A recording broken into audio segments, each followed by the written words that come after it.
começa a aula, tá? Deixa eu só já compartilhar, aí vocês já vão visualizar do outro lado. Já deve começar a aparecer aí para vocês, tá? Deixa eu pegar aqui o calendário. O calendário já está... A minha área de trabalho já está aparecendo aí para vocês? Sim, senhor. Sim? Então, deixa eu apresentar aqui, né, o porquê praticamente essa é a última aula, né? Antes da prova. Aí depois, dia 25, a gente tem uma outra aula aí, se for para tirar dúvida, alguma coisa que vai ter. Então, por quê, né? Hoje é o dia 4, né? Então, é a quinta-feira, dia 4 de junho.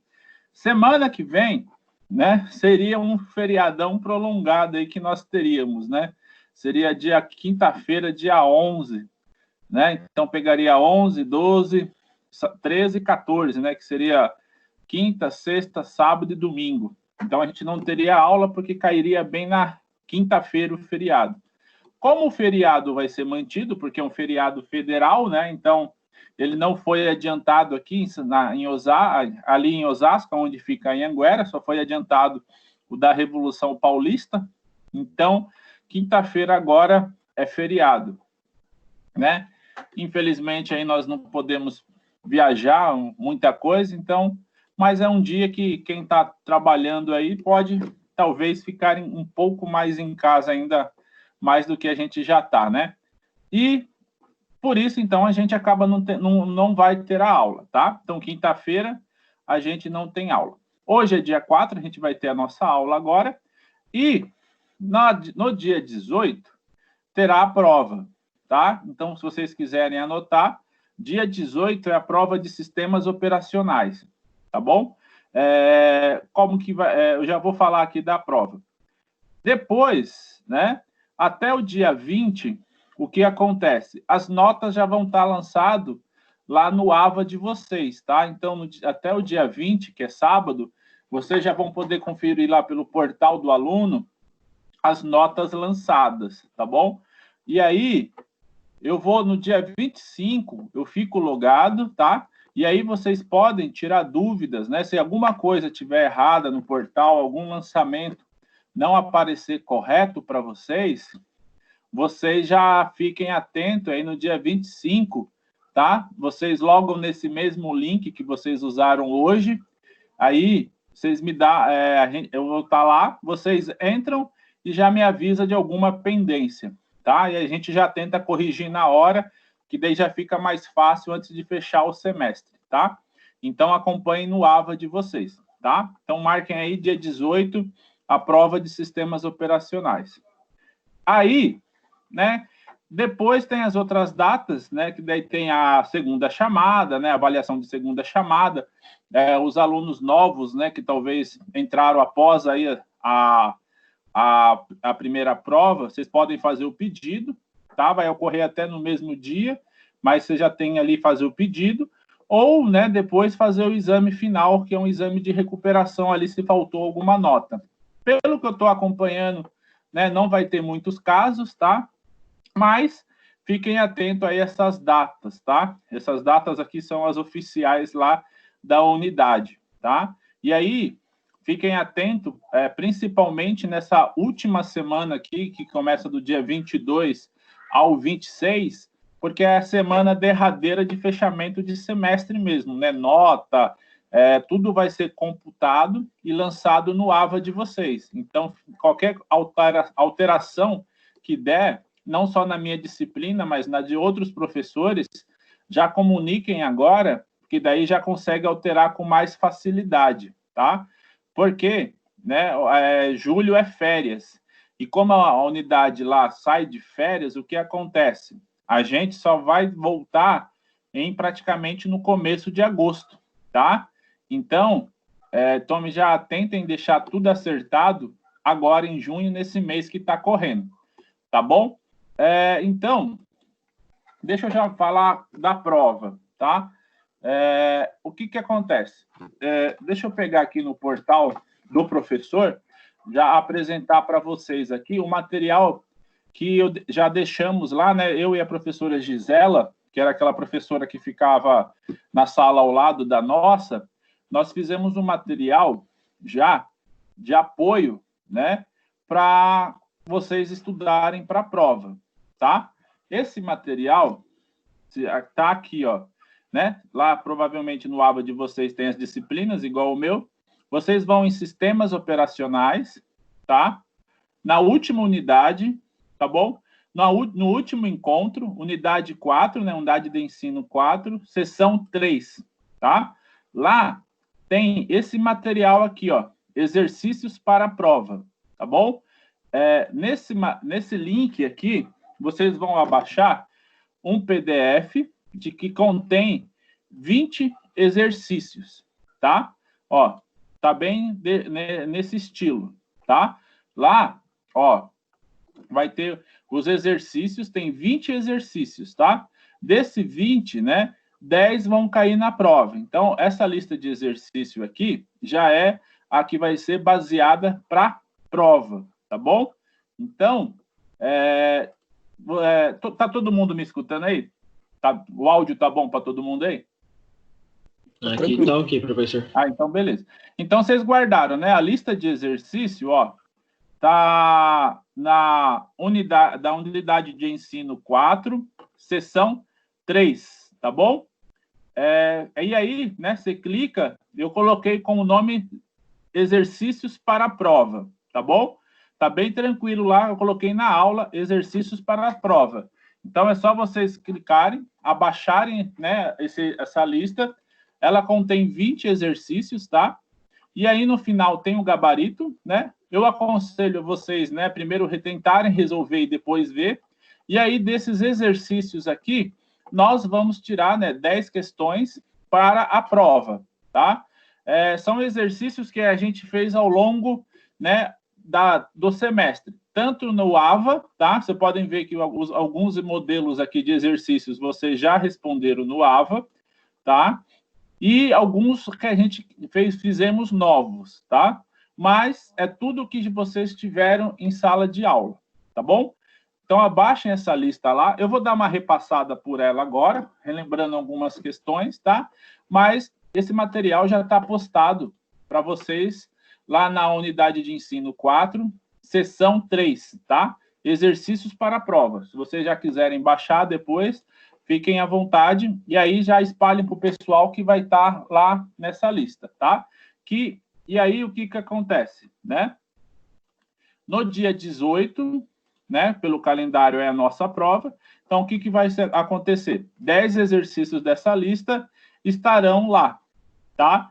E aí vai ser aquele esquema, né, que foi o esquema da prova passada. Abre a prova dia 18, né? Aí você tem a partir das 19 horas e fecha no próximo dia, né, no dia 19, tá bom? Aí fica a prova para vocês disponível, tá? 10 questões, múltipla escolha de A, B, C, D e E, sendo uma única questão certa, tá? Então, beleza. Agora, da prova, alguém tem alguma dúvida ou ficou com alguma interrogação aí? Não, professor, eu acho que está bem claro já. Tá? E aí, antes de cair aqui um pouco na revisão e a gente debater, vamos alinhar para fechar projeto integrado. Projeto integrado, todos os grupos me fizeram a última entrega da sessão do desenvolvimento lá? Hã? Por quê, né? Como eu já falei, assim, acaba sendo muito repetitivo, mas é bom que frisa. Projeto integrado não tem prova, né? Então, eu vou fechar a nota agora no sistema, né? Entre essa semana e a próxima, eu já fecho a nota, né? Como vocês devem lembrar, né? Ó, essa semana aqui é das disciplinas que tem prova. Então, o que acontece? Até dia 20, eu vou ter que lançar não só essas disciplinas, todas as disciplinas, porque fecha as notas do segundo bimestre. Então, eu vou ter que lançar a sistema operacional e projeto integrado também, tá? Então, por isso, né, se tiver algum grupo que não me mandou a última atividade, por favor, me envie, né, antes aqui, ó, Não pode me enviar também, né? Assim, bem em cima da hora, dia 20, porque dia 20 eu já vou ter lançado, tá? Então, me envie antes da prova, né? Primeiro, deixa eu ver, os líderes estão aí? O grupo de todos os líderes já enviaram a última versão lá? Professor, a última atividade foi o desenvolvimento do artigo, né? Foi. Ah, tá, sim, eu já enviei. Não, porque assim, se todos já confirmarem a entrega, eu já fecho nota no máximo até segunda-feira e já atribuo. Mas aí eu preciso ter certeza que todos os grupos mandaram para depois não aparecer no AVA como ausente. Né? Aí vai ter que fazer retificação e tal. Tem mais outros grupos aí junto que já pode falar que já está fechado, que daí, se já tiver fechada a última entrega, eu já lanço com o que está lá, né? E já fecho o projeto integrado. Aí até segunda-feira, né? Que segunda é dia 8, né, de junho, eu já lanço a nota de projeto integrado lá e já aparece para vocês no AVA. Projeto integrado está ok para todos os grupos? Ô, professor, para mim ainda não. Meu grupo, não? quer dizer. Não. Então, deixa eu ver. Então, vamos estipular uma data aqui. 11 é feriado, né? Na outra semana é a prova. Então, provavelmente, aqui vocês vão estar em semana de prova, vocês não vão mexer com o projeto. Vamos fechar dia 10, quinta-feira, a última entrega? Pode ser. Pode ser? Dia 10, quinta-feira?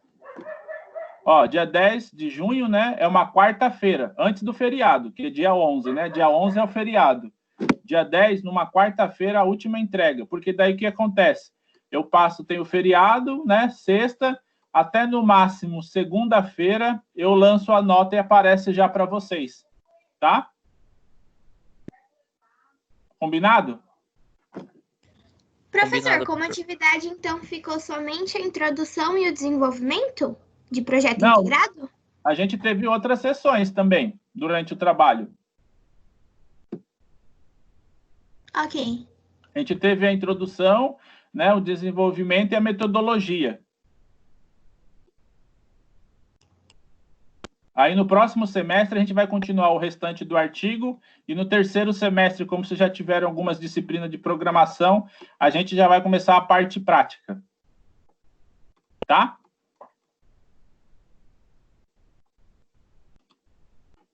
Então, pessoal, a gente fecha assim, dia 10, tá? É o último dia que eu tenho, porque daí o que acontece? Eu tenho que fechar as notas até o dia 20. Então, é o tempo que eu vou ter para receber, né? Calcular lá e lançar no AVA de vocês. E para vocês também, né? Querendo ou não, na outra semana, porque assim, né? Dia 10 vocês me enviam, né? Eu lanço para vocês até a semana da prova. E aí, na semana da prova, a gente não vai se conversar. E aí, no que acontece? Se deu alguma coisa errada no AVA, algum lançamento, vocês ainda têm dia 25, e aí a gente, se acontecer alguma coisa errada, dia 25 a gente corrige, tá? Por isso que é bom me mandar até dia 10, porque daí dia 10 eu tenho tempo de lançar, né? Vocês têm tempo de verificar no sistema, e aí na última semana a gente tem tempo de ver se está tudo certo e fechar, tá bom? Então tá combinado aí, dia 10, a última entrega? Ok, professor, eu acho que a metodologia a gente também não tinha feito, não. Tá, eu vou verificar aqui depois do dia 10, aí eu pego o levantamento e atribuo tudo lá, tá bom? Tá bom, professor, obrigada. Tá, nada. Então, de projeto integrado, fechou, né? É dia 10, a última entrega, tá? E aí eu lanço a nota até mais ou menos o dia 15. Aí vocês verificam, fazem a prova de sistemas operacionais. Eu lanço as notas, né? Tudo e fecho dia 20. E aí na quinta-feira, né? Dia 25, eu vou ficar online para qualquer coisa que apareceu no AVA de errado. Vocês acessam esse mesmo link de hoje e aí eu já altero com você junto online, tá bom? Então, não esqueçam, depois da prova, se tiver alguma coisa errada no AVA, me dá um toque que a gente, dia 25, já corrige para fechar o semestre redondo aí para todo mundo, tá? Então, né, o de projeto integrado é isso que eu tinha para falar. Então, relembrando, 10, né, a próxima quarta-feira, dia 10, a última data de entrega, tá? Dia 18, a prova de sistemas operacionais, tá? Vai ser com 10 questões, múltipla escolhas de A, B, C, D e E, tá? E e aí o material que eu deixei para vocês, tá? Tá de revisão, tá na unidade de ensino 4, seção 3, lista de exercício para prova, é só você clicar nesse link, já vai estar aqui um link disponível para você baixar o material, né? Você baixa o material, é uma lista de exercício, tá? De 20 questões, então começa no 1, ó, e vai até o 20 aqui. Então, são 20 questões, 20 exercícios para que vocês deem uma revisada em todo o conteúdo, tá? E no final dele tem um gabarito das 20 perguntas, tá? E aí, qual que é a ideia? Né? Que a gente revise praticamente, né, quase todo o conteúdo do semestre. Se vocês forem ver, vai ter alguns exercícios, tanto do começo do semestre e essa parte final. Então, qual que é a minha ideia, né? Essa aqui é uma lista de exercício que fomos eu e a Gisele que criou, a professora que dá, né, ali do lado da gente, então a mesma aula, e a ideia é que nós fizemos o quê? Exercícios padrão do AVA, que vocês já devem estar se acostumando. Então, vocês podem ver que vai ter exercícios formato padrão do AVA. Alguns até vocês já responderam, tá? Então, não se estranhem se vocês verem a mesma questão. Alguns já trabalham a mesma questão, tá? O que a gente vai focar nessa segunda parte, tá? Alguns comandos em Linux que provavelmente vocês viram nas unidades anteriores, que são essas unidades 2 e 3, né? Que aborda, que também eu cheguei a ter a aula com vocês, tá? E algumas estruturas de organização. Então, qual que é a minha ideia? Eu vou rever aqui alguns exercícios com a gente, com vocês agora, e aí depois, né, a lista já está disponível, vocês podem ir fazendo a lista. Qualquer dúvida que surgir, só vocês mandarem um e-mail, eu já tento responder o mais rápido possível, tá? Então, eu vou dar uma repassada aqui pela lista junto com vocês. Qualquer dúvida que vocês tiverem e forem surgindo, tá? Vocês perguntam e a gente já vai estar respondendo, tá bom? Pode ser assim? Vamos, então a gente faz uma revisão já baseada nos exercícios que vai cair para a prova? Ok. Tá? Porque daí a gente já foca os exercícios que vai ser trabalhado na prova, tá? Então, deixa eu começar aqui com esses exercícios, tá? Então, né, eu vou começar da seguinte maneira, tá? Esses exercícios vocês vão ver que são bem tranquilos, não são nada práticos, eles são mais teóricos, tá? Então, é bem mais fácil aí de estar achando a solução. Eu vou começar aqui de baixo para cima para a gente ir comentando, né? Uma máquina virtual é um software de ambiente computacional em que um sistema operacional, um programa pode ser instalado e executado. Essa máquina virtual aqui, né, que ele está falando, na verdade, é um software que a gente usa para fazer virtualização. Foi igual quando nós usamos o VirtualBox, né? Você utiliza o VirtualBox e aí você instala uma máquina virtual nele. E aí você usa essa máquina virtual para fazer teste, fazer emulação, fazer configuração, né? Então, você usa ela como se fosse, na verdade, uma máquina que você pudesse fazer um ambiente de teste, e aí, o teste dando certo, né, você executa no ambiente de produção, no ambiente real. Então, é dessa máquina virtual que ele está falando. Por exemplo, igual essa máquina de Ubuntu que está aqui, essa Lubuntu, essa outra Ubuntu que eu coloquei aqui, né? São máquinas virtuais que você usa para fazer testes, tá? Ou configurações que você quer testar e aí ver o resultado e depois colocar o seu ambiente na parte prática ali, tá? Então, ela falou essa parte dessa máquina virtual, E aí, de uma maneira mais simplificada, podemos dizer que a máquina virtual funciona como um computador dentro do computador, né? De grosso modo, isso é verdade. Por quê? Eu estou aqui dentro do meu desktop, agora, né, do meu notebook, eu estou usando um emulador, que é o VirtualBox, para fazer aqui uma máquina virtual, tá? Então, é um computador dentro do computador. Tudo é virtualizado, inclusive, por exemplo, se a gente for ver, né, ele cria, né, até, por exemplo, rede virtualizada, né? Então, tá vendo? Aqui é uma placa de rede virtualizada, ó, VirtualBox Host Only Network, é a placa do VirtualBox que conecta a internet, é um drive, né, virtualizado, não existe essa placa física, mas é uma placa de rede virtual. Ele instala como se fosse uma placa normal, o Windows reconhece como uma placa normal, mas é uma placa virtualizada, ela não existe, ela trafega, né, pela mesma placa real da minha máquina, tá? Então, é tudo virtualizado. E aí, né, considerando esse conceito de máquina virtual, a gente vai escolher qual é a opção que mais combina com essa realidade aí de máquina virtual, tá? Então, se a gente for ver, né, a primeira diz que as máquinas virtuais não podem ser instaladas em qualquer plataforma de sistema operacional. Aqui já está o erro, né? Você pode instalar um virtualizador, igual ao VirtualBox, para qualquer sistema operacional. Tanto quando você vai, né, fazer o download do VirtualBox, você vê que ele já mesmo na sua página de propaganda, né, da página do software, ele já fala que ele tem a versão para mais de um sistema, né? Você tem o Windows, igual eu estou usando, você tem para OS, você tem para Linux e tem para Solaris, ou seja, 4 versões de sistemas operacionais diferentes. Então, essa premissa aqui que ele fala que não pode, né, na verdade está errado, então a A já está errada, porque você pode sim instalar uma plataforma de virtualização, um virtualizador, em mais plataformas do que apenas uma, como o Windows, tá? E aí, o que você tem? A B. Utilizando uma máquina virtual, não há uma economia de espaço em disso? Sim, tá? Por quê? Né?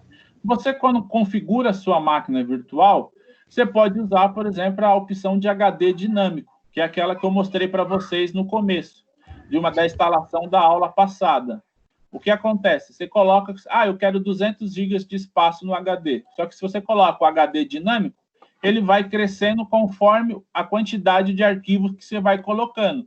Então, o crescimento é gradual. Então, na verdade, não há sim uma economia de espaço. Então, isso aqui é mentira, tá? E aí, né? A ideia, essa aqui, na verdade, vai contra toda a ideia de máquina virtual, né? Porque a recuperação de dados de uma máquina virtual é muito lenta, pois o controle é transferido para o sistema operacional. Não, né? A ideia é que a máquina virtual, né? Por isso que nós usamos para fazer testes, configurações e ajustes em um ambiente simulado de uma máquina virtual, tá? Então, aqui, essa máquina virtual, a ideia é que ela seja independente da estrutura que ela está embaixo, né? Então, essas máquinas virtuais que eu tenho aqui, elas são independentes do Windows que está aqui nessa minha máquina. Então, essa questão não é verdadeira, né? A máquina virtual não depende do sistema operacional para transferir os dados para a máquina, tá? O sistema operacional da máquina final. Então, essa aqui cai por mentira, tá? Uma das desvantagens de usar máquinas virtuais é poder testar vários sistemas operacionais sem precisar particionar o HD. Na verdade, isso é uma vantagem, tá? Então, por isso que essa D também está errada. Isso aqui não é correto. A verdade é que você usa a máquina virtual pela vantagem de você poder testar vários sistemas operacionais, várias configurações e sem precisar particionar o HD. E uma das principais vantagens é o quê? Né? Você está configurando. Eu não preciso mais dessa máquina. Eu simplesmente venho, removo, né? Remover todos os arquivos. Acabei de remover a máquina toda, né? Sem precisar fazer nada ou trabalhar em nada do HD, né? A máquina virtual é arquivo. Tanto é que se eu for aqui na página, né? Você vem e consegue ver os arquivos da máquina virtual, tá? E isso é bom por quê? Né? Porque você gerencia tudo dela, né? A máquina é simplesmente um arquivo que você criou, ela lê os arquivos, né? E aí ela vai, e quando você quer deletar, você apenas deleta os arquivos, tá? Igual no meu caso aqui, ó, ela está nesse VirtualBox aqui. Então, se eu for nesse diretório, você vai ver que é só... Cadê VirtualBox? Aqui, ó. Né? São só arquivos, ó. Arquivos e um VHD, que é um HD virtualizado, né? A máquina, na verdade, são só arquivos de configuração e um VHD, né? Um disco ali virtualizado para você. Se você quiser ir para o sistema, importar essa máquina, né? E exportar para levar para um outro lugar, você exporta rapidamente essa máquina, tá? Então, só pode ser a questão verdadeira com o AE, né? Nem todos os usuários de computadores precisam de uma máquina virtual, né? Isso é verdade, porque nem toda hora a gente precisa de uma máquina virtual. Isso é normal. E ela é indicada quando a gente precisa rodar um outro sistema, ou até mesmo o mesmo sistema operacional no computador, tá? Então, essa aqui fica como certa AE, né? Tá no gabarito aqui a 20 AE, tá? A 19, né? A 19 vem falar um pouco das TVs atuais, né? Provavelmente quem lembra já lembra que essa aqui estava na prova passada, né? Essa questão, que ela fala um pouco daquele controle, né, remoto das TVs atuais, possui microfone, aceita comandos. Essa aqui vem falar, na verdade, das Smart TV, né? Que ele até fala aqui no segundo parágrafo, né? E a ideia é que, na verdade, as Smart TV, a placa dela, seja um computador mesmo, né? Ela tem processador, ela tem placa de rede, ela tem placa de som, né? Então, ela ali é uma placa praticamente de um computador completo. Por isso que já falam de Smart TV, mas não é só a Smart TV, né? Se você pega os videogames atuais, né? Você pega o Xbox, pega o PlayStation, eles já são praticamente, quando você abre o console, são computadores completos ali dentro, né? Com CPU, placa, ventilador, tudo aquela parte de um computador, tá? Então, qual que é a ideia aqui daquela questão, né? Analisando o texto acima e conhecendo as características de sistemas operacionais multitarefa, marque a questão correta. Multitarefa é o quê? É o nosso caso aqui, né? Nós estamos fazendo mais de uma tarefa ao mesmo tempo, certo?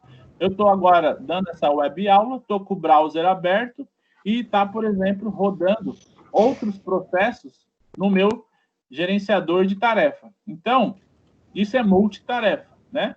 Várias coisas executando e trabalhando ao mesmo tempo para desenvolver, gerar uma saída para a gente poder tornar o ambiente utilizável, né? Usável para a gente. Senão, se eu tivesse, por exemplo, só com a tarefa, né, de conseguir transmitir a videoaula para vocês, eu não conseguiria abrir um outro arquivo.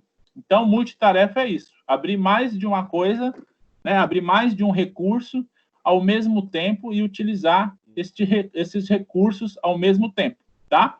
Então, aí ele pergunta nesse contexto, né, de Smart TV e num sistema operacional multitarefa. Porque se a gente for pensar, e a realidade é que dentro dessas Smart TV, né, o mais comum hoje é ter um sistema Android embutido ali dentro das placas, né, dentro da placa, dentro do HD, e você gerenciar a Smart TV pelo Android, né?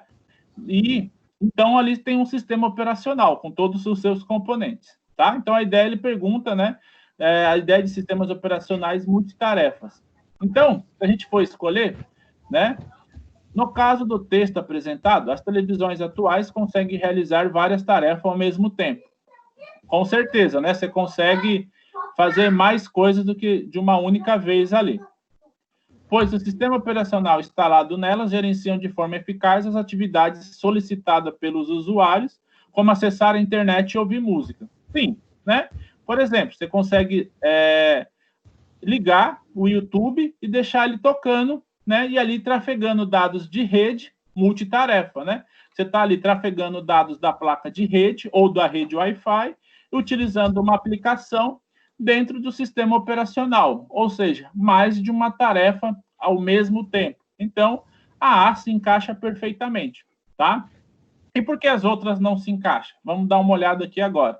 Nos sistemas operacionais multitarefa, os usuários têm a impressão de que os programas rodam ao mesmo tempo.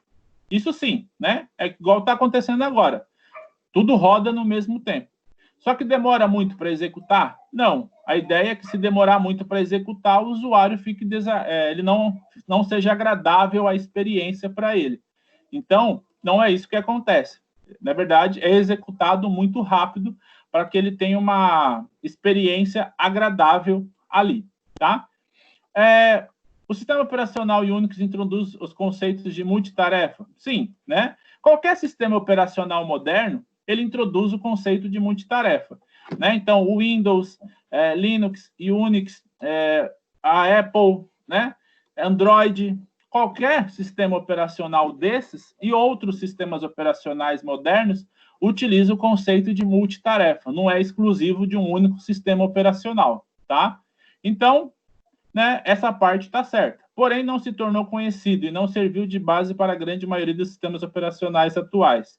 Isso aqui, na verdade, né, a segunda parte você pode questionar, mas essa que não se tornou conhecido, na verdade, é mentira, né? Porque hoje você tem uma grande gama de pessoas utilizando. E até no mercado corporativo você tem, né, pessoas utilizando, depende da área. A área de segurança da informação utiliza muito Linux, tá? E aí nós temos a D. Nos sistemas operacionais multitarefas, os recursos dos computadores não são eficientes. Está errado, né? Na verdade, os processadores, memória hoje é muito eficiente, né? Então, a gente vê aí processadores muito eficientes. Então, isso aqui está errado. Os sistemas operacionais aí, né? Os sistemas operacionais multitarefa têm a capacidade de rodar mais de um programa ao mesmo tempo. Com certeza, né? Essa é a principal vantagem. É o que está acontecendo aqui quando a gente pega os processos, né? Os serviços e os processos, né? Ao tanto que, por exemplo, o Chrome está rodando ao mesmo tempo aqui, né? Tanta aba e memória que o Chrome está consumindo e processo, né? Fora os outros aqui, tá? Porém, executa apenas 3 programas por vez? Não, você não abre só 3 programas por vez, né? Eu, por exemplo, estou com vários programas abertos aqui agora, né? Ó, eu tenho o Chrome, tenho, né, o gerenciador, tenho alguns outros processos rodando em segundo plano de outros programas, né? Por exemplo, o meu antivírus está aqui rodando, né? Que é o AVG aqui e o Avira aqui, né? Tem outros aqui, o Windows Explorer aqui, o Explorer.exec, que cuida da interface gráfica, ou seja, mais de 3 programas. Então, isso aqui também é mentira, tá?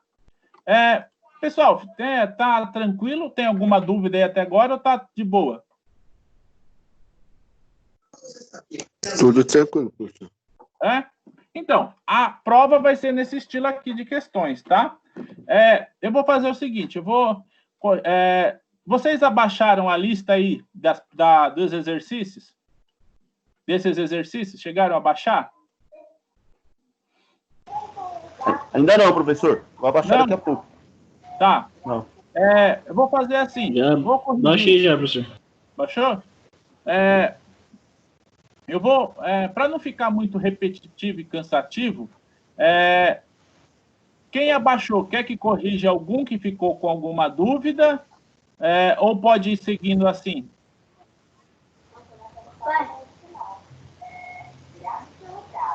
Porque vocês vão ver... Pode seguir assim. Pode seguir assim, professor. Você passa por todos. Você passa por todos, aí se tiver dúvida, já pergunta. Tá. Que daí talvez, não sei, talvez fique cansativo, né? E falando exercício por exercício, né? Mas beleza, então a gente já... Vamos aqui nesses outros aqui agora, né?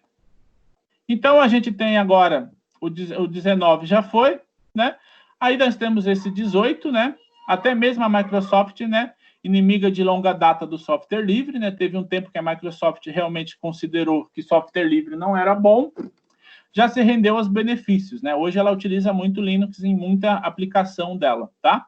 E passou a permitir em seus serviços de computação em nuvem, né? O Azure. Para quem não conhece, né, o Microsoft Azure é a parte de computação em nuvem, né, da Microsoft, onde fica o OneDrive e tudo mais ali que alguns de vocês possam usar.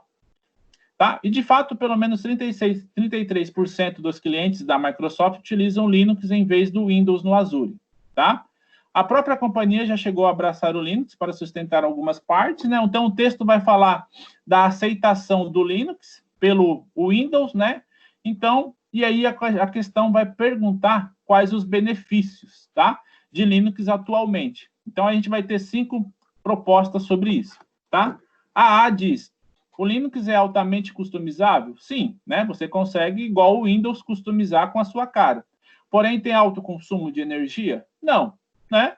Ele é um sistema operacional igual o Windows. Se é notebook, você carrega a bateria, a eficiência da bateria diz o tanto que vai estar de suficiente para ele, tá? Ele instalado em um desktop, ele vai consumir a mesma coisa que consome qualquer Windows da vida, qualquer Apple da vida aí, tá? Não tem nada de consumo alto, não. Isso aqui é mentira, tá?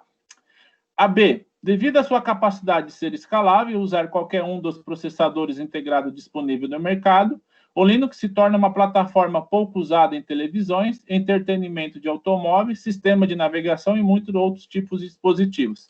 Isso aqui está errado também, tá? Muitas vezes se utiliza esse Linux embarcado nessas questões aqui, tá? Tanto é que, por exemplo, o Android tem o kernel Linux embaixo, tá? Então, isso aqui também é mentira, tá? O Linux é a melhor opção do mercado de servidores, porém, em função da grande dificuldade de suporte, as empresas acabam optar por outros servidores? Não, né? Isso aqui também é uma falácia, né? Não é mentira. Como que o cara fala que é a melhor opção e depois desmente dizendo que é difícil o suporte? Não, o suporte é fácil, né? Tem administradores de servidores Linux aí bastante no mercado. Tem muita empresa que tem só servidores Linux aí, tá? E muitas das vezes, ao contrário, por não ter o pagamento da licença, igual uma licença de Windows Server da Microsoft para sistemas, para servidores, torna ele um atrativo para as empresas, tá? Então, isso aqui também está errado, né? A D. Qualquer pessoa pode obter uma versão de Linux? Ubuntu, Debian, Red Hat? Sim, qualquer pessoa, né? Agora a gente pode vir aqui mesmo e fazer um download do Debian, né? Você coloca download Debian, aí tem até a versão que você quer escolher, né? Ele já vem aqui, ó, e te mostra a página, né? A página do Debian. Você vem aqui, já clica na versão, escolhe qual que você quer um CD, quer um DVD, e já começa a fazer o download da versão. Tem vários aqui, localidades da onde você pode até baixar. Se você quiser baixar de outros países, ou do próprio Brasil aqui, tá? Então, não é bem fácil de adquirir, igual como está aqui na questão, né? E agrupa um conjunto de aplicativos de usuário para um modelo de uso específico? Sim, né? Ele tem ali aplicativos igual você tem aqui na Microsoft, né? Então, ele também vem com aplicativos para você utilizar, né? E aproveitando os diversos benefícios de Linux. Sim, né? Por exemplo, o Office aqui no Linux, né? Você tem o BR Office, como eu falei na outra aula. BR Office é legal, você consegue fazer alguns trabalhos e utilizar ele como uma solução para Linux, tá? Então, nessa questão 18, a D é a verdadeira, tá bom? Aí, né, se a gente for ver, a 17, né? A 17 já é bem estilinho do Ava, né? Você tá bem ali, tranquilo, parecendo com o do Ava, tá? Então, a do Ava qual que é aqui, né? Se a gente for pegar as primeiras aulas que a gente teve, a gente estava em sala, né? Nós vimos gerenciamento de dispositivo de entrada e saída, gerenciamento de processos, né? Que a gente viu nas últimas aulas, gerenciamento de arquivo, gerenciamento de memória, né? Aqui a questão é o quê? Né? Ele fala de sistemas operacionais modernos, né? E aí ele fala de algumas atribuições, e aí ele fala para você, ligue a coluna A com a coluna B, né? Então, o que nós temos que fazer? Saber, por exemplo, gerenciador de dispositivo de entrada e saída, né? O que é? Mouse, teclado, webcam, monitor, né? O que são esses componentes? E aí, saber aonde ele se encaixa aqui. Então, né? Qual que fica a dica nesse tipo de questão? Primeiro, você localizar o que você tem mais certeza que você sabe definir. Então, gerenciamento de dispositivo, entrada e saída, a gente já sabe o que é teclado, monitor, webcam, mouse, né? Esses dispositivos. Então, a gente tem que procurar alguma dessas assertivas que fale sobre isso. Então, vamos ver, né? Vamos ver a primeira. É responsável por criar, finalizar, escalonar, sincronizar processos e threads? Ó, não tem nada a ver, né? Isso aqui não tem nada a ver com gerenciamento de dispositivo de entrada e saída. É responsável por gerenciar os arquivos? Também não tem nada a ver, né? É responsável por gerenciar os comandos de interrupção gerada pelos dispositivos? Tratamento de erro e fornecimento de uma interface simples e fácil de usar entre os dispositivos do sistema? Sim, né? Esse dispositivo você pode substituir por acrescentar, na verdade, de entrada e saída, né? Então, A1 é igual a 3, né? Se a gente for já aqui na resposta, 1, 3, a gente já elimina a C, a E e a A, né? Então, você já tem 1 e 3 aqui, só D e B. Com isso, a gente vai partir para gerenciamento de processos, né? Então, o que a gente pode pegar? Vamos ver aqui o que mais combina com gerenciamento de processos, que é o 2, né? Aqui, a nossa coluna 2. É responsável por criar, finalizar, escalonar, sincronizar processos e threads. Realmente é isso, o gerenciador de processo, ele faz isso, né? Ele cria, finaliza, escalona, sincroniza os processos e as threads. Corresponde corretamente com a 2, né? Então, a gente vem aqui, 2, 1, né? 2 combina com a 1, certo? Então, a gente já vem aqui na alternativa e vê a B e a D combinavam, beleza? Agora, 2, 2, não, né? A gente viu que a 2 combina com a 1, né? Essa 2, gerenciamento de processos, combina com a 1, que é responsável por criar, finalizar, escalonar, sincronizar e tem as threads aqui, tá? Aí a gente vai para 3, gerenciamento de arquivo. A gente já eliminou a 1 e eliminou a 3. Então, só ficou, né? É responsável por criar arquivos, e aí criar, excluir, por exemplo, e diretórios, criar, excluir, por exemplo. Isso é o gerenciador de arquivo. Está totalmente certo com a 2. Né? Se a gente for ver na D, 3, 2. E aí, por fim, você tem 4, 4. Vamos ver se a 4, que é o gerenciamento de memória, combina com a alternativa da 4. Gerenciar quais partes da memória estão em uso e quais partes estão disponíveis. Além de gerenciar a troca de processo entre memória principal e memória secundária. Né? Só pode ser o gerenciamento de memória. Não tem como ser outra. Até porque, até no começo da questão, você vê, né? Ele fala diretamente de memória. Então, a 17 fica como D, correta. Tá? Vamos ver aqui a 16, né? Essas 16 aqui é daquela bem estilo padrão do AVA, né? 2 assertivas e pergunta se é verdadeira e falsa, e se uma depende da outra para funcionar. Então, vamos verificar aqui, né? Ela fala, né, sobre a questão de Linux e Windows de novo, né? Esse grande debate aí.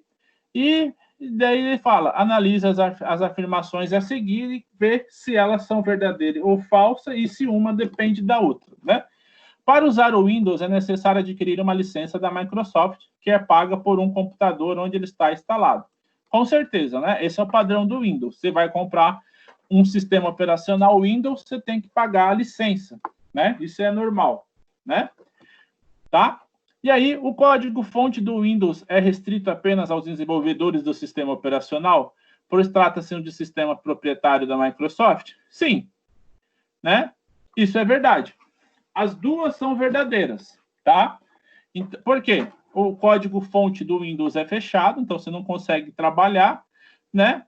E aí quem consegue só modificar é os desenvolvedores que trabalham na Microsoft, né? Então, ou seja, conhecem o sistema e por ser um proprietário, e é um sistema proprietário da Microsoft, né? Por isso que vem todo o logo da Microsoft, tudo vem, né? Esse mesmo aqui é o logo da Microsoft para o Windows 7. Então, ele vem todo lá registrado e patenteado.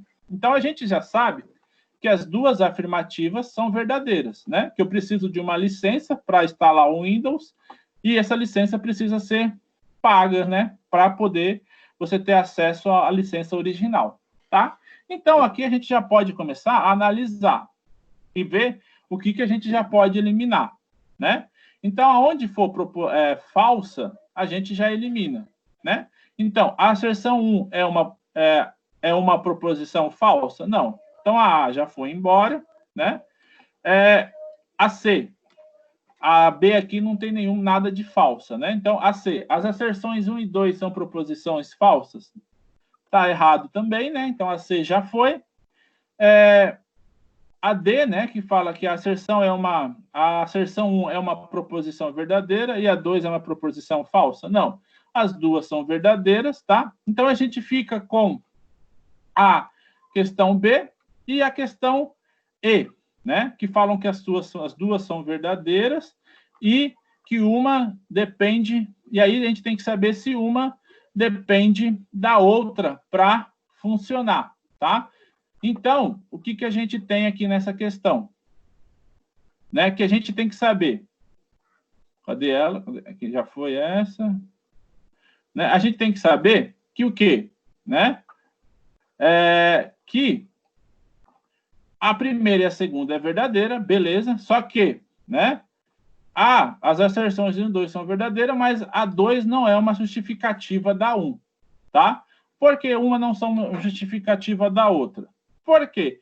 Você tem outros sistemas operacionais fechados, né, e que não cobram, por exemplo, a licença. Não é porque o código-fonte é fechado, né, e aí que você tem que ser... E aí só os desenvolvedores mexem, mas você precisa, por exemplo, cobrar para a utilização. Você pode criar um programa com um código-fonte fechado, vem distribuir de graça e não cobrar o valor da licença, tá? Por isso que isso não é a 2 não é uma justificativa da 1. Não é porque se tem que cobrar licença por causa que o código-fonte é fechado, tá? Por exemplo, né? Você consegue usar aqui, ó, um aplicativo, um programa, né? Esse aqui é o programa da Receita Federal para declaração de imposto de renda. Você tem que declarar, então você tem que abaixar esse software lá para fazer essa declaração, né? O código-fonte é fechado, você não tem acesso ao código-fonte deles. Só que eles não cobram para fazer você utilizar. Eles simplesmente... Né, você simplesmente abaixa, né, e utiliza, envia e pronto, né? Então, a 2 não é justificativa da 1, tá? Então, essa questão aqui é bem mais tranquila. Peguem esse macete de pelo menos já ver se as duas são verdadeiras ou se uma é falsa ou as duas são falsas, porque daí vocês já eliminam bastante assertiva aqui e ficam com com menos questões para decidir se está certa ou errada, tá? Agora, professor, licença. Oi? Essa 16, então, é B. B de bola, né? Isso, tá. Obrigado. B de bola. Porque uma não depende da outra, né? Igual eu expliquei. Você pode ter um programa igual da Receita Federal, você tem um código-fonte fechado, só os desenvolvedores de lá conhecem, né? Mas você distribui ele gratuitamente. Qualquer pessoa pode baixar e utilizar, tá? Beleza, professor, obrigado. Aí você passa para 15, né? E aí ele faz uma pergunta conceitual, ele fala de Machado e Maia, né? E aí ele fala de Linux, de multiprogramável, multiusuário, multiprocessadores, né? Mais de uma CPU, memória virtual. E aí ele vai te perguntar se o que ele fala aqui em cima, qual é o que é verdade e o que é mentira, tá? Então, vamos analisar aqui, né? O Unix Linux foi escrito em uma linguagem de alto nível que facilita a compreensão e a portabilidade para outras plataformas. Sim, né? Isso é verdade. Ele é não só para notebook ou desktop, ele tem outras versões de sistemas para outras plataformas.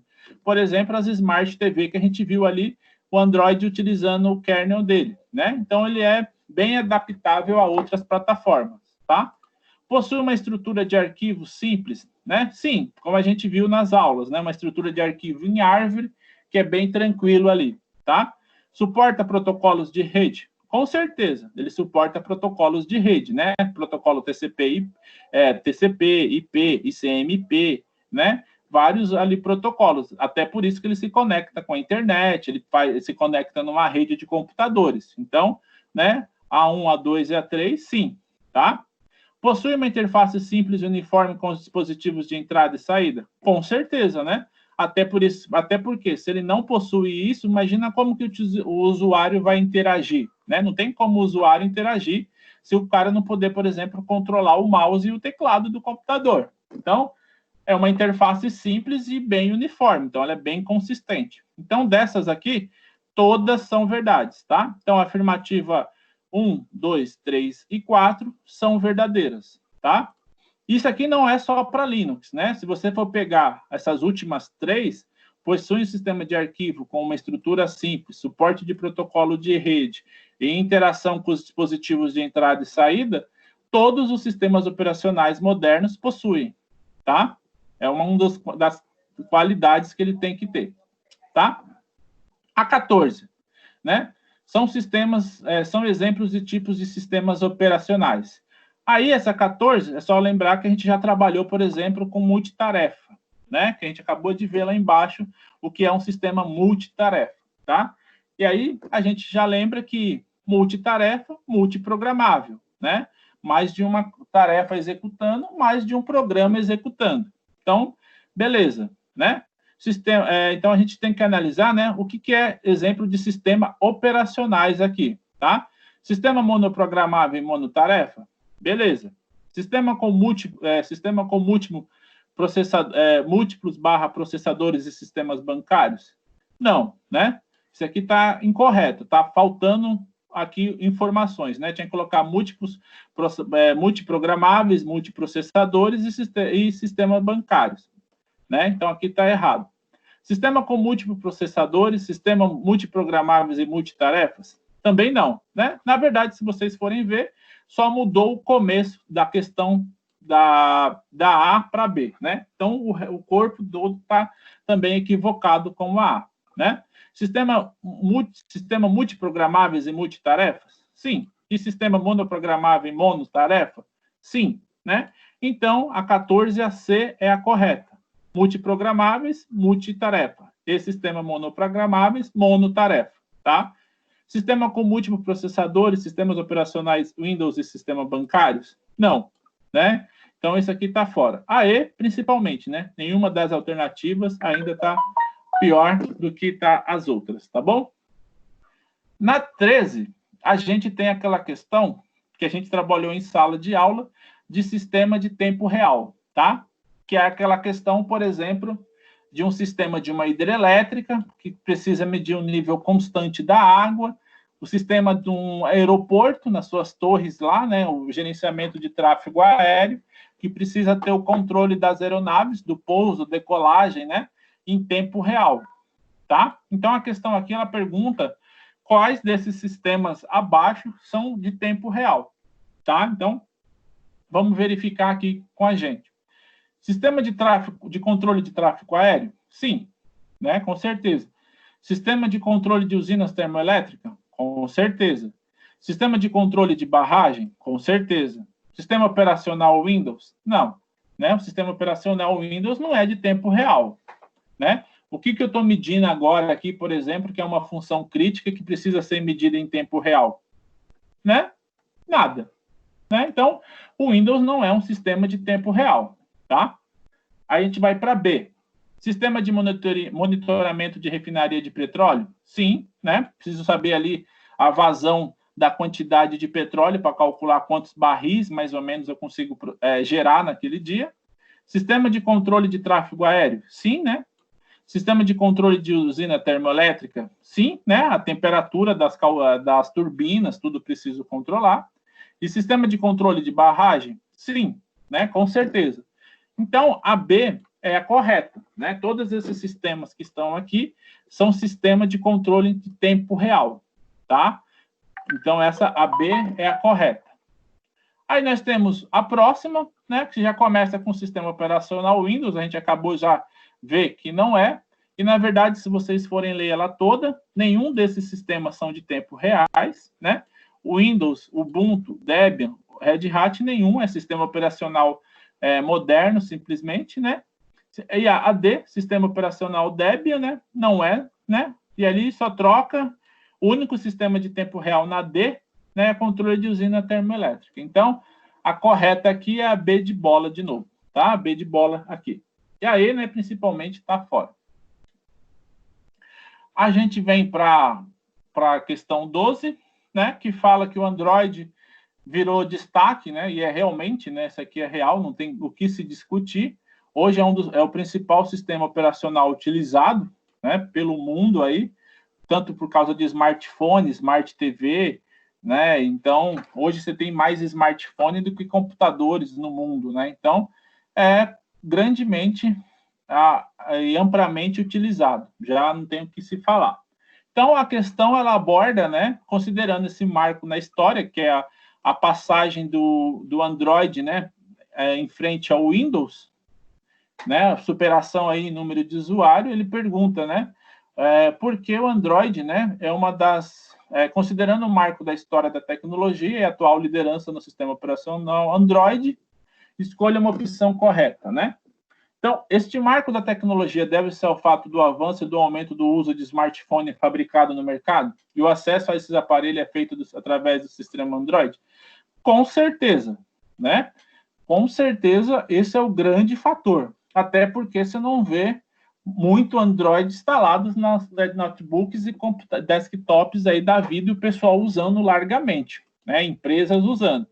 Então, é com certeza este grande motivo do marco aí, tá? Então, na 12, que fala sobre esse avanço do Android em frente à Microsoft, o grande motivo é os smartphones que as pessoas utilizam aí, que hoje são mais produzidos do que computadores, tá? As outras demais já estão erradas, tá? Então, né? Por quê, né? Os dados apresentados pelas pesquisas são pontuais, o que não representa significativamente. Não, o dado da pesquisa é real, né? Hoje não tem o que se falar. Mesmo a diferença sendo pequena, o percentual entre Android e Windows apresentado pela pesquisa, a Microsoft não tem com certeza tem com que se preocupar. Até porque ela perdeu na corrida de sistemas operacionais para smartphone, né? O Windows Phone não deu certo e ela teve que abandonar o processo, né? A D, né, este marco de tecnologia deve ser o fato de que os smartphones desenvolvidos somente nos Estados Unidos, não, é no mundo todo, então está errado essa aqui, né? E a E, durante anos o Windows foi o sistema operacional dos computadores e notebooks, foi, né? Fazendo com que os usuários quisessem nova tecnologia e por isso, com o surgimento dos smartphones, o Windows perdeu a sua liderança. Não, né? Isso aqui não é um grande motivo. O grande motivo é por causa deste aqui, né? O marco da virada dos smartphones fabricados no mercado, tá? E aí, nós vamos para a questão 11, tá? Que fala novamente, né, de sistemas operacionais, e aí ele fala que é um conjunto de programa cujas funções básicas é servir, né, de interface entre o hardware e o usuário, né? E ele vai te dar algumas afirmativas e vai fazer se está certo ou errado, né? Então, vamos analisar aqui afirmativa sobre sistemas operacionais, né? Gerencia os recursos de hardware de forma protegida? Sim, né? Ele garante que cada hardware seja utilizado na hora certa e que tenha acesso àquilo que é determinado a ele, né? Então, o teclado, ele vai ser utilizado para escrever, né? O mouse vai ser utilizado para controlar a seta, né? O monitor vai ser utilizado para apresentar informações para o usuário. Então, cada hardware tem sua forma protegida ali dentro do sistema, né, seu espaço e definida a sua utilização. Então, a 1 é verdadeira. Então, se a gente for ver, a gente já pode eliminar a C, né? E aí nós temos, né, garante a utilização segura do computador? Sim, né? A ideia é que se use de forma segura os recursos do computador, né? Facilita o acesso aos recursos do sistema? Com certeza, né? Você vai poder utilizar o desempenho do hardware com o sistema operacional. Então, facilita os recursos, é facilitado, tá? Então, a 1, a 2 e a 3 está certo. Aí você tem, né? 1, 2 e 3 e 4, ou 1, 2 e 3 aqui. Então, vamos ver a quarta assertiva. Esconde a complexidade do hardware dos usuários? Não, ele não esconde, né? Ele não esconde nada. A ideia dele é simplificar, né? Ele simplifica o acesso do usuário ao hardware, né? Ele não esconde, porque o HD está aqui, ó, né? Você vê o HD e sabe que está utilizando o HD, né? A memória, você sabe que está utilizando a memória, e a memória está aqui, você está utilizando, ela mostra o que está sendo utilizado. Então, ele não esconde a complexidade, né? Ele facilita a utilização da complexidade. Então, é a B de bola que é a correta dessa assertiva, porque essa quarta assertiva é mentira, tá? Então, ela não é verdade. Ele facilita a utilização do hardware pelo usuário, tá? E aí, uma questão de comando de Linux, né? Então, a gente é uma perguntinha daquela parte de comandos que vocês podem ter acesso, além daquele material que eu dei de comandos básicos, nas aulas práticas também, se vocês assistirem, né? Tem aqui os slides que vocês vão ver esses comandos, tá? Essas questões de comandos, eu e a Gisele, nós tiramos do próprio AVA. Então, provavelmente, vocês já responderam alguma dela aí na utilização do AVA que vocês têm, que já estão terminando ou já terminaram de fazer, tá? Então, né? No Linux, a quantidade de serviços ativos está diretamente relacionada ao nível de exposição do servidor. Claro, né? Isso aqui o que ele quer dizer? Quanto mais serviços instalados no computador e mais usuários utilizando, mais ele está exposto, né? Com certeza, quanto mais gente acessando, mais exposto ele está, né? Então, quanto mais serviços, mais porta para serem pesquisadas, abusadas que ele coloca é tentativas de invasão, tá? E maiores chances de algum serviço conter alguma vulnerabilidade, alguma falha que alguém possa atacar, tá? Que possa ser explorado em uma invasão do sistema. O comando presente em diversas distribuições em Linux que permite finalizar serviços necessários é o chkconf, tá? Quando você digita esse comando, ele vai fazer o quê? Ele vai verificar todos os processos, né, todos os serviços que estão sem utilização por você naquele instante. E aí ele vai fechar o serviço para você, tá? Então, o comando que faz para isso está na alternativa D, chkconf. O que ele faz? Ele vai e fecha, né, como o próprio texto está falando, né? É o que finaliza serviços desnecessários. Ou seja, você tem um serviço lá que você já não tem um histórico que não está utilizando mais. Ele vai e fecha o serviço para você, tá? Então, a 10 é a D. A 9. Marque a alternativa que indica o comando que deverá ser usado para listar os processos que estão parados ou executando em um segundo plano em computador com o sistema operacional Linux.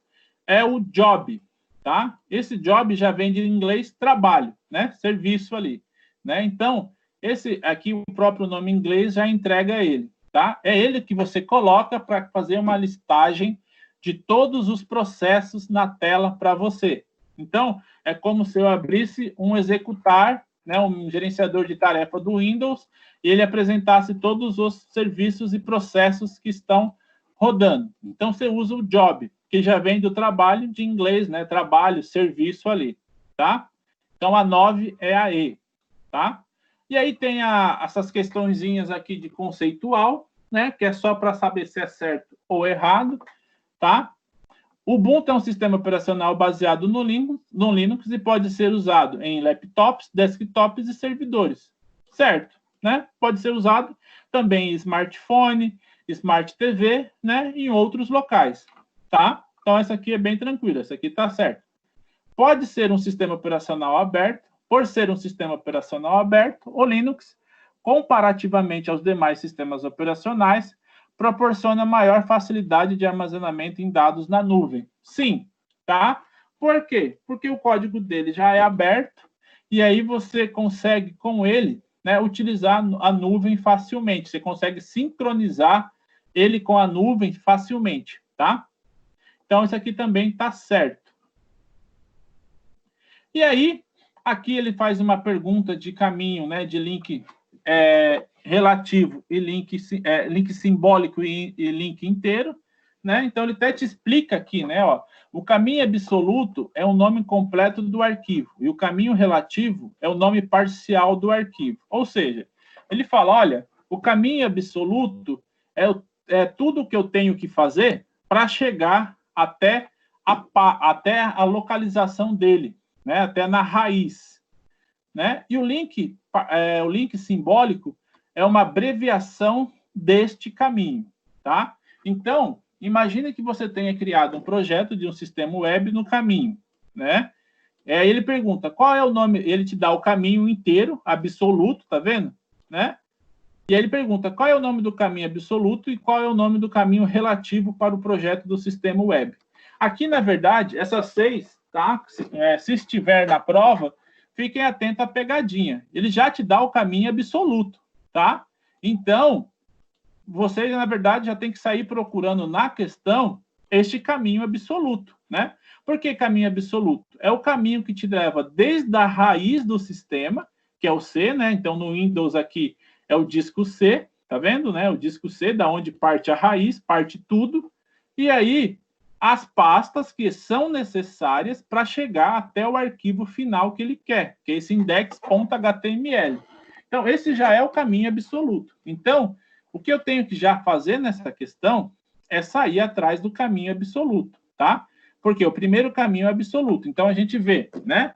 C, usuários, Carlos Pereira, projeto, sistema web, página, index.html. Beleza, aqui tá certo. Né? Começou do C, beleza. A gente mantém. B, caminho absoluto, barra sistema. Não, ele já cortou um pedaço do caminho absoluto. Então, tira fora. A B já está fora. Né? Caminho absoluto na C. C barra usuário, barra Carlos, barra caminho relativo. Não, nessa aqui está incompleto o caminho absoluto na C. A C já tira fora. Caminho absoluto. C, usuários, Carlos Ricardo, projeto.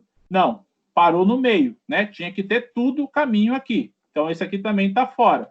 Né? Aí, C, usuários, Carlos.Pereira, projeto, sistema web, programas, index.html. Beleza. Ficamos com 2 questões. Mas vocês veem que nessa questão ele já tinha me dado o caminho absoluto e até agora eu só fiz o quê? Ver o que não era igual. Então, eu já eliminei a B, a C e a D. Né? Já tem aí eliminado 3 questões de uma única vez, só pela essa dica que ele me deu dentro da questão do caminho absoluto. Tá? E aí eu tenho que ver agora o caminho relativo, que ele fala, que é um caminho abreviado para chegar ao caminho. É como se eu criasse um atalho, né? Um caminho relativo ali. Então, qual desses dois é mais a ver com o caminho relativo, né? E aí, o que eu tenho que ver? O caminho relativo, ele é o caminho mais direto à página, tá? Então, o caminho mais direto aqui é o index barra página barra index.html. Ele é o mais relativo, tá? Aqui não, aqui já fica mais parecido com o absoluto. Então, o relativo, ele tem a pasta e o arquivo que você quer, tá? Então, aqui na 6, é a questão A, que é a correta, tá? Você tem o caminho absoluto, que é o caminho inteiro, desde a raiz, e o caminho relativo, que é o arquivo e a pasta onde ele está, tá bom? Essa é a questão. Aí, né, a 5, a questão 5, é aquela questãozinha. Pessoal, até agora alguma dúvida, alguma coisa, ou tá tranquilo aí? Só falta mais 5 questões. Tá tranquilo? Tá bem? Aí eu tenho alguma dúvida? Não? Tranquilo, professor. Tranquilo. Então, beleza. Então, vamos fazer as últimas 5 aqui, então, para a gente fechar. Tá? Quem está aí com a lista aberta, eu estou na questão 5, tá?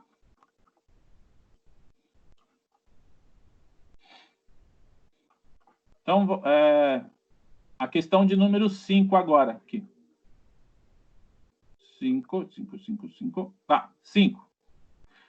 Quando o usuário acostumado com Windows se depara pela primeira vez com o sistema Linux, uma das confusões que aparece é com relação à diferença entre o sistema de arquivo implementado, né, pela Microsoft e pelo Linux, né? Lembrando que, né, da Microsoft é o NTFS, né, é o Networking Filing System da Microsoft, e do Linux é o ext3 e o ext4, né? São estruturas ali diferentes. E aí ele fala sobre isso, né? Pergunta para você, né? O que é, se é verdade ou não, e aquela velha pergunta, né? Se é verdade ou não, e se uma depende da outra, ou se elas são independentes, tá? Então, vamos ver aqui, né? A seguir, analise as asserções. No Linux, os discos e partições não aparecem necessariamente como unidades diferentes. Isso é verdade, tá, pessoal? No Linux, você tem um único disco, tá? E aí, quando você vai particionando, você vai dando nomes que você quer. Não é igual aqui no Windows, que, por exemplo, toda a partição original e a primeira é nomeada como C, né? Tá vendo aqui, ó? Ele já dá o primeiro disco local C, né? O disco local C. No Linux não tem isso, tá? No Linux ele cria o disco e vai mapeando, e você vai nomeando o disco com o que você quer, tá? Não é uma letra, né? Que quando você está fazendo um gerenciamento de disco e particionando, no Windows você tem que escolher uma letra. No Linux, não. Você escolhe o nome, o que você quer dar para o disco rígido, você dá, tá? Então, não precisa ser exclusivo uma letra. Você pode atribuir um nome, número, que você quiser lá, tá? E aí, ele fala que tudo faz parte de um único diretório, com certeza, né? Um único diretório gigante ali, chamado diretório raiz, né? Esse diretório raiz foi aquele que a gente viu, que é o root, né? O barra lá somente, tá? Assim, de acordo com o tipo de arquivo, são direcionados para os diretórios específicos, né? Então, o que acontece, né? Quando você cria um arquivo, você salva no diretório que você quer. Com resolução, aí ele fala, né? Ó, então, vamos aqui de novo. A seguir, analisa as asserções. No Linux, os discos e partições não aparecem necessariamente como unidades diferentes. Isso é verdade, né? Aparecem como você quer, e aí, no caso do Windows, não, já aparece como unidades diferentes, né? E aí ele fala, porque tudo faz parte de um diretório único, né? Chamado diretório raiz, isso é verdade. E assim, de acordo com o tipo de arquivo, são direcionados para diretórios específicos. Sim, né? Isso aqui é verdade. Então, essas duas proposições são verdades, tá? E eu já adianto que uma depende da outra para existir, tá? E qual que depende E aí, né? O porquê, aí qual que acontece? Por que você não consegue, né, fazer essas unidades e você tem que renomear depois na mão? Porque ele é um único diretório. Então, tudo para o Linux é um único uma grande pasta, tá? E aí vai tendo pastas dentro de pastas. Então, o que acontece? Essa 2 é uma justificativa da 1, tá? Então, as asserções 1 e 2 são proposições verdadeiras e a 2 é uma justificativa da 1, tá bom? Por quê? Né? Se tudo é um grande diretório, como a 2 fala, que é chamado desse diretório raiz, e aí você cria pasta dentro desse diretório, e você vai criando pastas e pastas, aí vai depender do usuário, né? É infinito, você pode criar quantas pastas você quiser, tá? E aí, com isso, você não precisa criar, né, ou renomear como o Windows faz. Se você adicionar um HD novo, né, ele vai reconhecer como uma nova unidade e vai atribuir uma nova letra, né? No Linux, não. Você pode agregar tudo isso dentro do diretório e falar que é um único local de armazenamento, tá? Então, por isso que a A é a correta. Na questão 4, né, ele vai perguntar, né, como você já falou aqui de sistema operacional, né, de sistema de arquivo, ele vai perguntar novamente. A árvore diretório, ou folder tree, é uma forma como as pastas do sistema Linux são organizadas. Então, por que árvore de diretório, né? Porque o que acontece? Se você for pensar, ele fica parecendo mais ou menos aquelas árvores de Natal. Você tem um diretório em cima e embaixo você vai criando os diretórios, mais diretórios, e aí cada vez vai mais abrindo, né? Então, você vai tendo uma estrutura de árvore, um topo, e aí você vai descendo vários níveis, né, de folhas ali. Então, você tem tipo como se fosse uma árvore, que você tem o topo da árvore, e aí o meio, uma gigantesca quantidade de diretórios ali que podem ser criadas. Por isso que a gente compara a uma árvore, tá? E aí ele pergunta, né? É uma forma como as pastas do sistema Linux está organizada.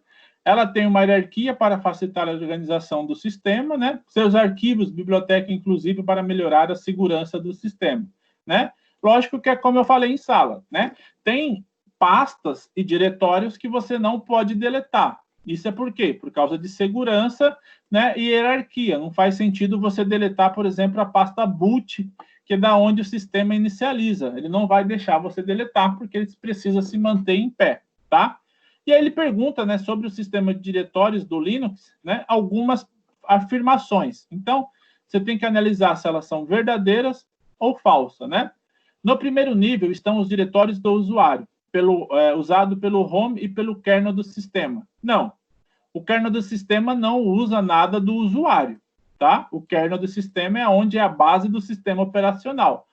O diretório do usuário fica dentro do home, correto. Agora, kernel do sistema é onde está o núcleo, é mais ou menos aonde é fechado o Windows para a gente, né? É aquela parte onde você consegue personalizar o sistema operacional, consegue trabalhar ali. No Windows, isso é fechado. No Linux, você consegue trabalhar. Só que isso independe do usuário, não tem nada a ver com o usuário, tá? Então, por isso que essa aqui está errada. Ela está correta até aqui, ó. No primeiro nível estão os diretórios de usuário, usado pelo home. Não, tá? Isso aqui está errado. A B. A partir do diretório /usr começa a terceira hierarquia do sistema do arquivo Linux? Não, né? Isso aqui ele está no segundo nível. Você tem o diretório raiz e os diretórios padrão do sistema, né? Que é o /deb, /bin, /etc, /home, que é esse aqui, né? Então, eles estão tudo no segundo nível, tá? Não no terceiro, tá bom? Por isso que essa aqui está errada, tá? Na segunda hierarquia, ficam funcionalidades privadas do usr/local? Não, ficam na terceira hierarquia. Por quê? Você tem o diretório raiz, que é igual ele fala, que é a árvore aqui, né? Então, você imagina, a árvore tem que ter uma raiz. Então, é o primeiro nível, aí você tem o segundo, e aí esse local fica no terceiro. Porque se você tem esse diretório raiz, o SR, depois você tem o local, então você já tem 3 níveis, tá? Então, esse aqui está errado também. Esse aqui é no terceiro nível. O /tmp, diretório onde estão armazenados arquivos temporários que são deletados ao iniciar o sistema. Não, né? Esse temporário, realmente, eles são deletados. Mas é assim que você desliga o sistema. Não é quando você, né, inicia o sistema, não. Isso aqui é igual no Windows, tá? Se você vir aqui criar uma pasta temp, aqui, ó, tem até aqui, ó, temporários, tá vendo? Isso aqui funciona igual, né?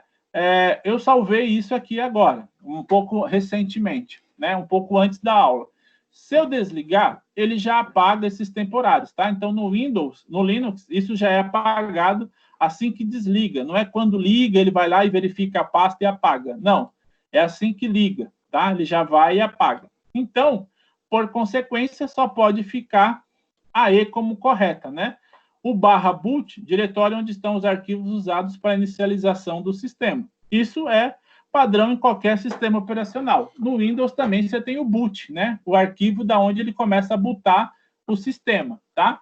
Então, aqui é a E que é a verdadeira. O boot, diretório onde estão os arquivos usados na inicialização do sistema, tá? Aí, né? A 3 é uma questão que a gente pegou do AVA, que era o material de apoio que tinha lá para vocês, tá? E aí, a 3, né? A ideia é que ele apresenta, né, uma ideia de sistema de arquivo, tá? Então, ele fala, segundo a Microsoft, REFS, que é um sistema de resiliência Filing System, né? Que é criado para atender às novas necessidades de armazenamento do Windows, né? Sendo elas a capacidade de lidar com grandes volumes de dados. Esse sistema de arquivo que a Microsoft está falando aqui é um sistema de arquivo para grandes volumes de dados, tá?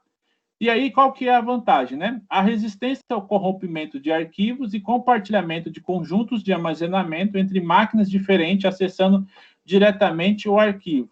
Esse sistema de arquivo, para vocês, por exemplo, que já estão trabalhando com o Windows 10, se alguém tiver aí na casa de vocês, já é compatível, tá? O Windows 10. As outras versões anteriores, igual a 7 que eu estou aqui, não é compatível, tá?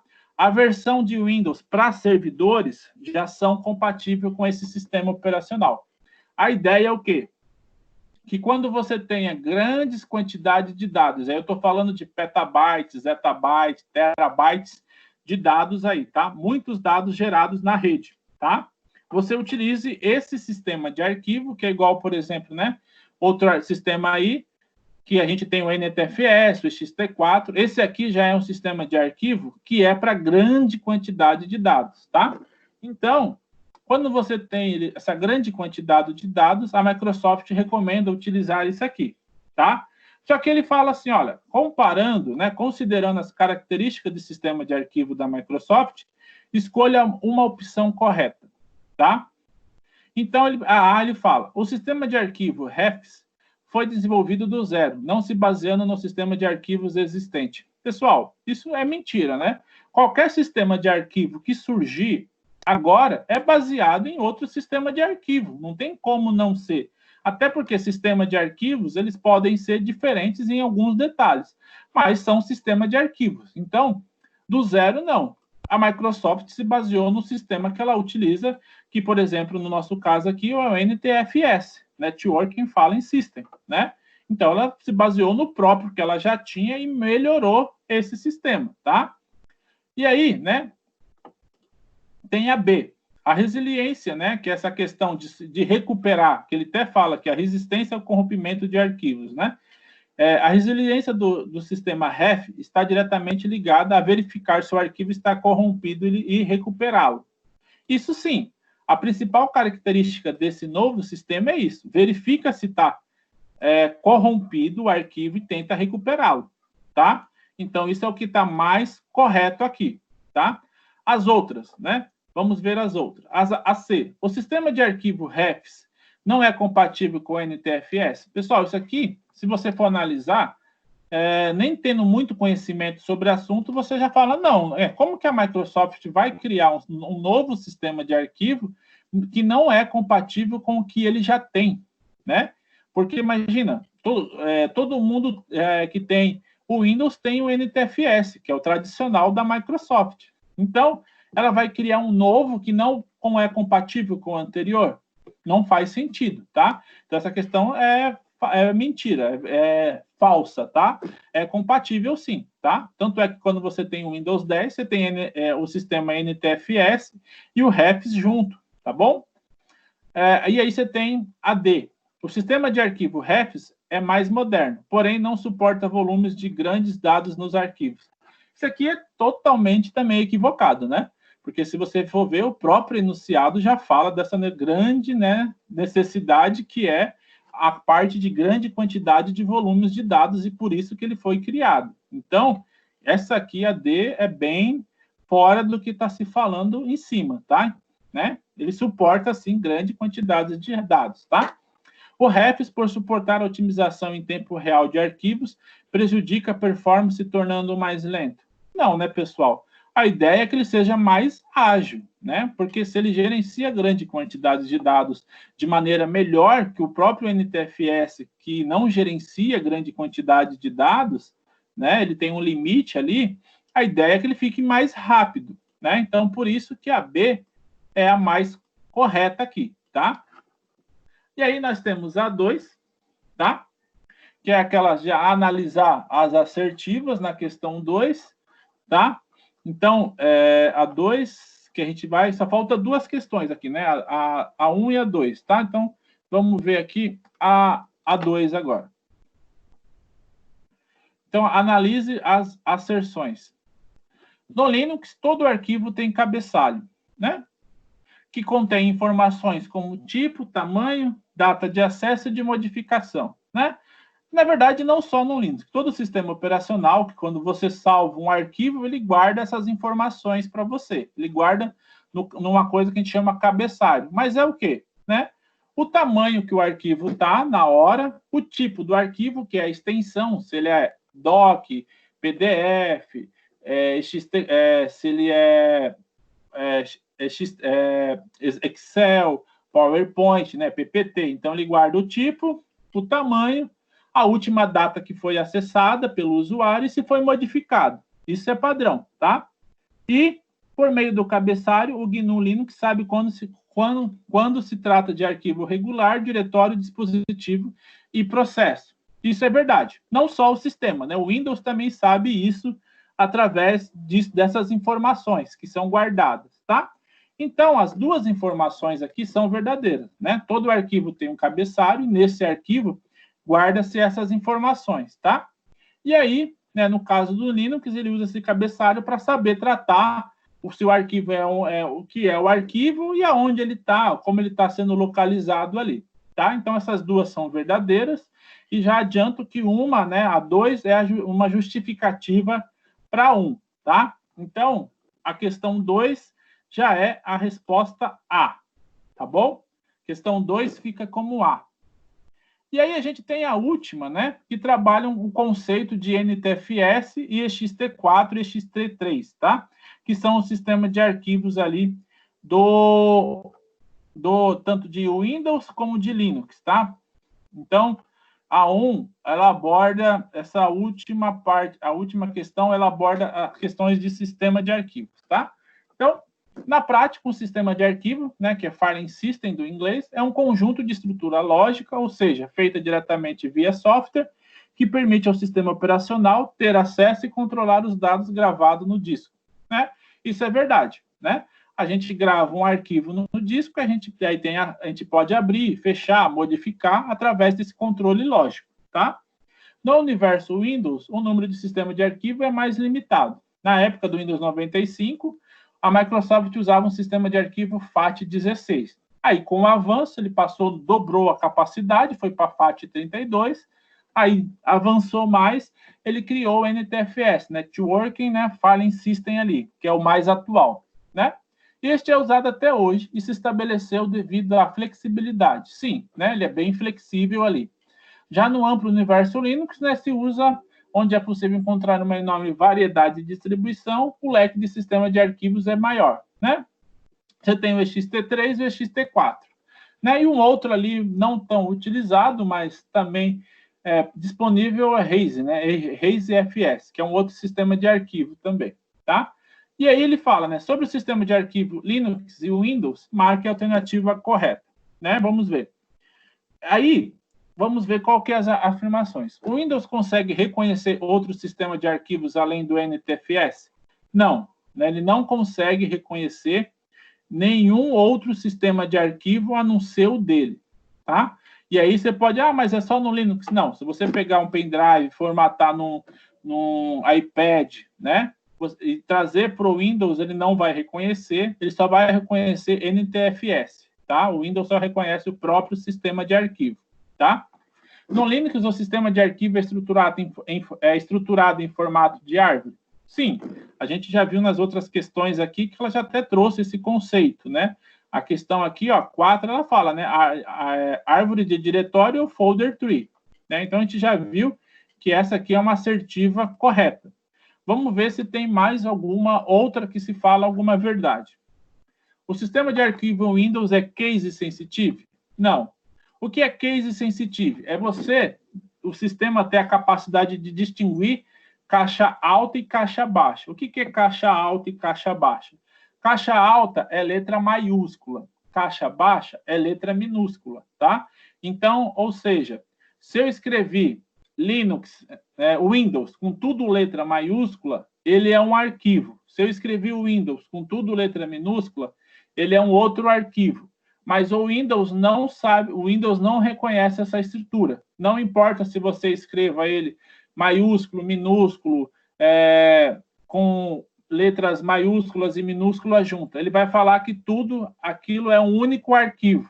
Então, ele não reconhece letra maiúscula e minúscula. Ele vai dizer que o arquivo é Windows e pronto. E você não pode criar um novo arquivo com o mesmo nome, tá? Ele não reconhece. Ele vai dizer que cada arquivo tem que ter um nome diferente, tá? Ou seja, diferencia letra maiúsculas e minúsculas. Não. Então, isso aqui também é uma mentira, né? AD, o Linux consegue suportar uma quantidade limitada de sistema de arquivo? Não. Se você for ver pelo próprio enunciado, ele tem até mais variedades do que o próprio Windows, né? Ele tem 3, por exemplo, aqui ele listou 3 variedades, né? Então, ele tem mais aí, né? E o sistema FAT32 suporta diversos tipos de usuários do Windows? Não. Até mesmo na questão ele falou que é o NTFS que suporta vários usuários. Os outros são limitados, tá? Então, aqui nesse caso, é a B a mais correta também, tá? Com isso, a gente termina a revisão dessas questões e de todo praticamente o conteúdo que a gente deu durante o semestre, tá? E aí, revisando, né? De 10 dessas 20 questões, 10 cairão na prova, tá bom? Ficou alguma dúvida em alguma questão, pessoal? Não, professor, tranquilo. Não, professor, tá bem claro. Tranquilo? Então, a gente vai fazer assim, ó, abaixem lá, né, essa revisão, né, como eu mostrei aqui, ó, tá na unidade 4, seção 3, na aba da aula, tá? Na opção da aula, vocês vêm e abaixam, tá? Exercícios para a prova, aí vocês abaixam e estudam por essa lista, tá bom? Tá? E, para fechar, relembrando, a entrega do trabalho do projeto integrado ficou como último dia para a entrega dia 10, que é na próxima quarta-feira, em junho, tá bom? Pessoal, com isso eu fecho a aula de hoje. Se vocês tiverem alguma dúvida, alguma questão que vocês querem perguntar, senão a gente encerra a aula aí.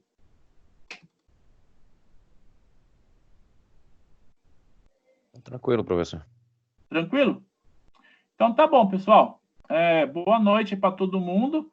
Qualquer dúvida que surgir aí durante os estudos, quiser mandar por um e-mail, eu vou respondendo lá a vocês, tá bom? Positivo aí, professor. Agradeço aí. Boa noite. Valeu. Boa noite, pessoal. Bom descanso aí para todo mundo. Boa noite, professor.